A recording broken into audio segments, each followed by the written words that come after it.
आप सभी का स्वागत है साहिल पांडे अकेडमी में। तो आज हम बात करेंगे ऑपरेशन सिंदूर के बारे में। पहले आप ये 44 सेकंड की क्लिप देखें, उसके बाद में शुरू करते हैं। मैं कर्नल सोफिया कुरैशी और मेरे साथ विंग कमांडर व्योमिका सिंह आज आपको 6 से 7 मई 2025 की रात 1:05 से 1:30 बजे के बीच भारतीय सशस्त्र बलों द्वारा अंजाम दिए गए ऑपरेशन सिंदूर के बारे में जानकारी देंगे। ऑपरेशन सिंदूर 22 अप्रैल को पहलगाम में हुए विभत्स आतंकवादी हमले के शिकार मासूम नागरिकों व उनके परिवारों को न्याय देने के लिए लॉन्च किया गया था। इस कार्रवाई में 9 टेररिस्ट कैंप्स को टारगेट किया गया और पूरी तरह से इसे बर्बाद किया गया। तो चलिए बिना समय गवाए हम लोग जानेंगे ऑपरेशन सिंदूर के बारे में। ऑपरेशन सिंदूर ने पहलगाम टेरर अटैक से जन्म लिया है। आइए जानते हैं कैसे। 22 अप्रैल 2025 को पहलगाम में आतंकी हमला हुआ है। आइए हम लोग पहले इसके बारे में जानेंगे। 22 अप्रैल 2025 को जम्मू कश्मीर के पहलगाम के बाईसारन घाटी में एक भीषण आतंकी हमला हुआ, जिसमें 26 लोगों की जान गई। उनमें से 25 भारतीय नागरिक और एक नेपाली पर्यटक था। यह हमला लश्कर-ए-तैयबा से जुड़े समूह द रेजिस्टेंस फ्रंट द्वारा किया गया था। हमलावरों ने पर्यटकों की पहचान पूछकर उन्हें सिर में गोली मारी, जिससे यह हमला 2008 के मुंबई हमलों के बाद भारत में सबसे घातक नागरिक हमला बन गया है। भारत की तत्काल प्रतिक्रिया क्या थी जब पहलगाम में आतंकी हमला हुआ था? आइए उसमें से हम लोग राजनीतिक निर्णय के बारे में जानेंगे। पहले प्रधानमंत्री नरेंद्र मोदी ने सऊदी अरब की यात्रा को बीच में छोड़कर कैबिनेट कमेटी ऑन सिक्योरिटी की आपात बैठक बुलाई। बैठक के बाद विदेश सचिव विक्रम मिस्री ने 5 प्रमुख निर्णयों की घोषणा की। पाकिस्तान के साथ सिंधु जल संधि का निलंबन, पाकिस्तानी नागरिकों के लिए वीजा निलंबन और पहले से जारी वीजाओं का रद्दीकरण, भारत पाकिस्तान सीमा पर मुख्य मार्गों का बंद करना, नई दिल्ली में पाकिस्तानी उच्चायोग से सैन्य सलाहकारों की निकासन और इस्लामाबाद से भारतीय अधिकारियों की वापसी। सभी पाकिस्तानी नागरिकों के लिए सार्क वीजा छूट योजना का निलंबन। और सुरक्षा उपाय की बात करें तो गृह मंत्री अमित शाह ने श्रीनगर का दौरा किया और सुरक्षा स्थिति का जायजा लिया। भारतीय सेना ने HAL ध्रुव हेलीकॉप्टर को सीमित रूप से आतंकवाद विरोधी अभियान के लिए अनुमति दी थी। हमने भारत की तत्काल प्रतिक्रिया तो जान ली, अब साथ ही साथ अंतर्राष्ट्रीय और कूटनीतिक प्रतिक्रिया भी जान लेते हैं। आइए जानते हैं हम लोग। भारत ने पाकिस्तान पर आतंकवाद को समर्थन देने का आरोप लगाया, जबकि पाकिस्तान ने इन आरोपों को खारिज किया। पाकिस्तान ने शिमला समझौते को निलंबित किया, हवाई क्षेत्र और व्यापार मार्गों को बंद किया और भारतीय राजनयिकों को निष्कासित किया। और संयुक्त राष्ट्र महासचिव एंटोनियो गुटेरेस और अमेरिका सहित अन्य देशों ने दोनों पक्षों से संयम बरतने की अपील की। अब हम बात करेंगे ऑपरेशन सिंदूर की योजना की नींव कैसे रखी गई। आइए जानते हैं। पहलगाम हमले के बाद भारतीय खुफिया एजेंसियों ने लश्कर-ए-तैयबा और TRF के पाकिस्तान और पाकिस्तान अधिकृत कश्मीर में स्थित ठिकानों की पहचान की। इन ठिकानों को निशाना बनाने के लिए ऑपरेशन सिंदूर की योजना बनाई गई, जिसका उद्देश्य आतंकवादी बुनियादी ढांचे को नष्ट करना और भविष्य के हमलों को रोकना था। अब हम इसके निष्कर्ष की बात करते हैं।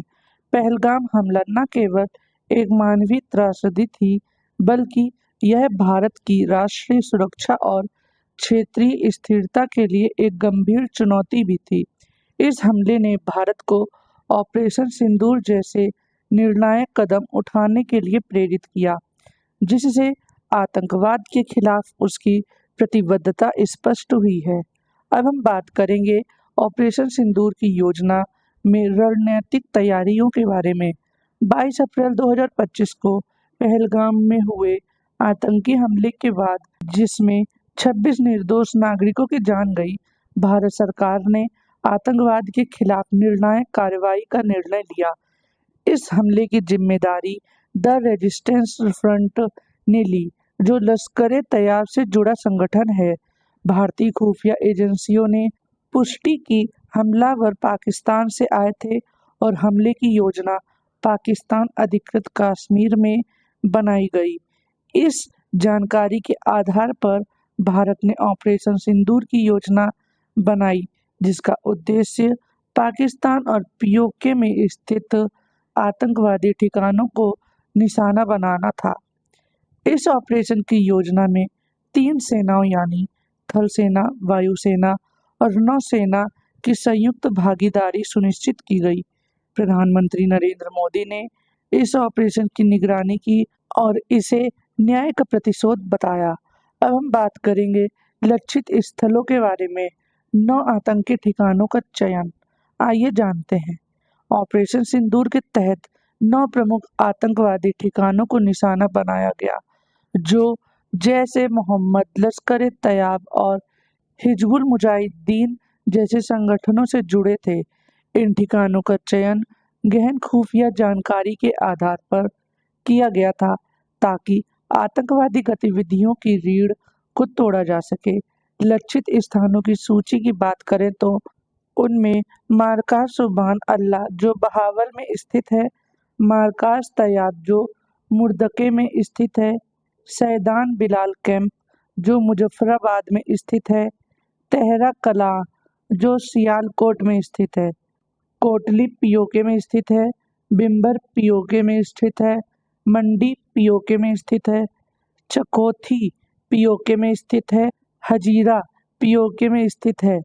इन ठिकानों पर आतंकवादियों के प्रशिक्षण यानी इंडोट्रिनेशन हमलों की योजना बनाने की गतिविधियां चल रही थी। अब हम बात करेंगे क्रियान्वयन के बारे में, यानी कि प्लान एक्सक्यूशन के बारे में, जो 23 मिनट की सटीक कार्रवाई में हुआ है। आइए जानते हैं। ऑपरेशन सिंदूर को 7 मई 2025 की सुबह 3:30 बजे शुरू किया गया और यह कुल 23 मिनट तक चला। इसमें भारतीय वायुसेना के राफेल जेट्स का उपयोग किया गया, जो स्कार्प और एस्म हैमर मिसाइलों से लैस थे। इन मिसाइलों की सहायता से 9 आतंकवादी ठिकानों को सटीकता से निशाना बनाया गया। ऑपरेशन के दौरान भारतीय सेना ने यह सुनिश्चित किया कि कोई भी नागरिक हताहत न हो। सभी लक्ष्यों का चयन इस प्रकार किया गया था कि वे आतंकवादी गतिविधियों के केंद्र हों और उनके आसपास नागरिक आबादी ना हो। अब हम लोग बात करेंगे ऑपरेशन सिंदूर के सफलता और उसके परिणाम के बारे में। ऑपरेशन सिंदूर के परिणाम स्वरूप लगभग 80 आतंकवादी मारे गए और उनके ठिकानों को पूरी तरह से नष्ट कर दिया गया। इनमें से कई आतंकवादी भारत में हमलों की योजना बना रहे थे। ऑपरेशन के बाद पाकिस्तान ने दावा किया कि उसने 5 भारतीय जेट्स को मार गिराया है, लेकिन भारत ने केवल एक विमान के दुर्घटनाग्रस्त होने की पुष्टि की। पाकिस्तान ने इस ऑपरेशन को युद्ध की कार्रवाई बताया और जवाबी कार्रवाई की धमकी दी। हालांकि भारत ने स्पष्ट किया है कि यह ऑपरेशन आत्मरक्षा के अधिकार के तहत किया गया था और इसका उद्देश्य केवल आतंकवादी ठिकानों को निशाना बनाना था। अब हम बात करेंगे अंतर्राष्ट्रीय प्रतिक्रिया के बारे में। आइए जानते हैं। संयुक्त राष्ट्र महासचिव एंटोनियो गुटेरेस और अन्य अंतर्राष्ट्रीय नेताओं ने दोनों देशों से संयम बरतने की अपील की। अमेरिका, रूस, फ्रांस और चीन ने भी स्थिति पर चिंता व्यक्त की और तनाव को कम करने के लिए कूटनीतिक प्रयासों का समर्थन किया। अब हम इसके निष्कर्ष की बात करते हैं। ऑपरेशन सिंदूर भारत की आतंकवाद के खिलाफ प्रतिबद्धता का प्रतीक है। इस ऑपरेशन ने यह संदेश दिया कि भारत अपने नागरिकों की सुरक्षा के लिए किसी भी हद तक जा सकता है। यह ऑपरेशन न केवल सैन्य दृष्टिकोण से बल्कि कूटनीतिक और रणनीतिक दृष्टिकोण से भी महत्वपूर्ण है। अब हम बात करेंगे सामाजिक प्रभाव यानी कि स्ट्रेटेजिक इम्पैक्ट के बारे में। पहले हम लोग जानते हैं आतंकवादी नेटवर्क पर करारा प्रहार कैसे हुआ। ऑपरेशन सिंदूर में 9 आतंकवादी ठिकानों को सटीकता से नष्ट किया गया। इसके परिणाम स्वरूप जैश ए मोहम्मद, लश्कर-ए-तैयबा और टीआरएफ जैसे संगठन की कमांड कंट्रोल और ट्रेनिंग क्षमताएं कमजोर पड़ी। उसके बाद आतंकियों का मनोबल टूटा। खुफिया रिपोर्ट्स के अनुसार इस ऑपरेशन के बाद पीओके और पाकिस्तान में सक्रिय आतंकी गुटों में भगदड़ मच गई। कई कैंपों को हटा लिया गया और भर्तियों में कमी आई। भारत की सैन्य प्रतिष्ठा को बढ़ावा। राफेल स्कैल्प और हैमर मिसाइलों के कुशल उपयोग ने भारत की सैन्य दक्षता और आधुनिकता का प्रदर्शन किया। अंतर्राष्ट्रीय रक्षा विश्लेषकों ने इसे सर्जिकल और एथिकल स्ट्राइक कहा। अब हम बात करेंगे कूटनीतिक और वैश्विक प्रभाव के बारे में। आइए जानते हैं। भारत की स्थिति को अंतर्राष्ट्रीय समर्थन मिला। अमेरिका, फ्रांस, रूस, ऑस्ट्रेलिया और जापान ने भारत के आत्मरक्षा के अधिकार को मान्यता दी। यूएनएससी के स्थायी सदस्यों ने भारत पाक विवाद के समाधान के लिए आतंकवाद को जड़ से खत्म करने की जरूरत पर बल दिया। पाकिस्तान की अंतर्राष्ट्रीय छवि को नुकसान। आतंकियों को शरण देने के आरोप के कारण पाकिस्तान पर एक बार फिर एफएटीएफ यानी फाइनेंशियल एक्शन टास्क फोर्स का दबाव बढ़ा और उसे ग्रे लिस्ट में बरकरार रखा गया। कूटनीतिक अलगाव। भारत ने पाकिस्तान से सभी द्विपक्षीय वार्ताएं निलंबित कर दी, वीजा की व्यवस्था रोक लगा दी और कई पाकिस्तानी अधिकारियों को निष्कासित किया। इससे दोनों देशों के बीच के रिश्ते शून्य स्तर तक पहुंच गए हैं। अब हम बात करते हैं आंतरिक सुरक्षा और राजनीतिक पर प्रभाव के बारे में। घरेलू एकता और समर्थन। ऑपरेशन सिंदूर के बाद पूरे भारत में राष्ट्रीय एकता और सैन्य समर्थन की लहर दौड़ गई। सोशल मीडिया से लेकर सड़कों तक भारत माता की जय और जय जवान जैसे नारों की गूंज आ रही है। सरकार को राजनीतिक मजबूती यानी कि सरकार की निर्णायक कार्रवाई ने उसे आम जनता और विपक्ष से प्रशंसा और समर्थन दिलाया। यह 2016 की सर्जिकल स्ट्राइक और 2019 के बालाकोट एयर स्ट्राइक के बाद तीसरी बड़ी सैन्य प्रतिक्रिया थी। सुरक्षा नीति में बदलाव। भारत ने अपनी असाधारण प्रतिक्रिया नीति यानी डॉक्ट्राइन ऑफ प्रोपोर्शनल रिटेलिएशन को सशक्त किया, जिसमें आतंकवादी को शरण देने वाले राष्ट्रों को भी लक्ष्य बनाया जाएगा। अब हम बात करेंगे पाकिस्तान की प्रतिक्रिया और जवाबी कार्रवाई के बारे में। सैन्य प्रतिक्रिया का प्रयास। पाकिस्तान ने दावा किया कि उसके विमानों ने जवाबी कार्रवाई की और भारतीय जेट्स को खदेड़ दिया। हालांकि भारत ने इन दावों को दुष्प्रचार बताया, कहा कि केवल एक तकनीकी दुर्घटना हुई। जम्मू कश्मीर में संघर्ष विराम उल्लंघन। ऑपरेशन के बाद एलओसी पर गोलीबारी और ड्रोन घुसपैठ बढ़ गई। भारत ने कठोर जवाबी कार्रवाई कर एलओसी पर सटीक आर्टिलरी स्ट्राइक्स की। अंदरूनी अस्थिरता। पाकिस्तान में कई विपक्षी दलों ने इमरान खान सरकार की कूटनीतिक विफलता और सैन्य कमजोरी की आलोचना की। इससे आंतरिक अशांति और बढ़ गई। हम बात करेंगे दीर्घकालिक प्रभाव यानी लॉन्ग टर्म इम्प्लीकेशन। दक्षिण एशिया में संतुलन बदला। ऑपरेशन सिंदूर ने भारत को क्षेत्रीय सुरक्षा यानी सक्रिय रणनीतिक खिलाड़ी बना दिया। नेपाल, बांग्लादेश, भूटान जैसे पड़ोसी देशों ने भी भारत का रुख समर्थन किया है। आतंकवाद के खिलाफ वैश्विक एजेंडा मजबूत हुआ। संयुक्त राष्ट्र में भारत ने आतंकवादी गुटों की अंतर्राष्ट्रीय सूची में टीआरएफ को शामिल करने की मुहिम तेज की, जिससे वैश्विक सहमति बनी। भारतीय रक्षा नीति में आक्रामकता। यह ऑपरेशन भारत की नीति में एक स्पष्ट बदलाव का संकेत था। वह संकेत था कि पहले वॉर नहीं की नीति से आगे बढ़कर सटीक और नैतिक प्रतिशोध की रणनीति अपनाई जा रही है। अब हम इसके निष्कर्ष के बारे में बात करेंगे। ऑपरेशन सिंदूर केवल एक सैन्य प्रतिक्रिया नहीं थी, यह एक स्पष्ट संदेश था कि भारत अब आतंकवाद पर चुप नहीं बैठेगा, चाहे वह सीमा के भीतर हो या सीमा पार। इस ऑपरेशन ने न केवल भारत की सुरक्षा नीति को पुनर्परिभाषित किया, बल्कि वैश्विक मंच पर भारत की प्रतिष्ठा को भी नई ऊंचाइयां दी। अब हम बात करेंगे मीडिया कवरेज और हर स्क्रीन पर ऑपरेशन सिंदूर। आइए जानते हैं लाइव कवरेज और एक्सक्लूसिव फुटेज। ऑपरेशन सिंदूर के 23 मिनट बाद ही राष्ट्रीय मीडिया चैनलों ने इसे सबसे सटीक और गुप्त एयर स्ट्राइक बताया।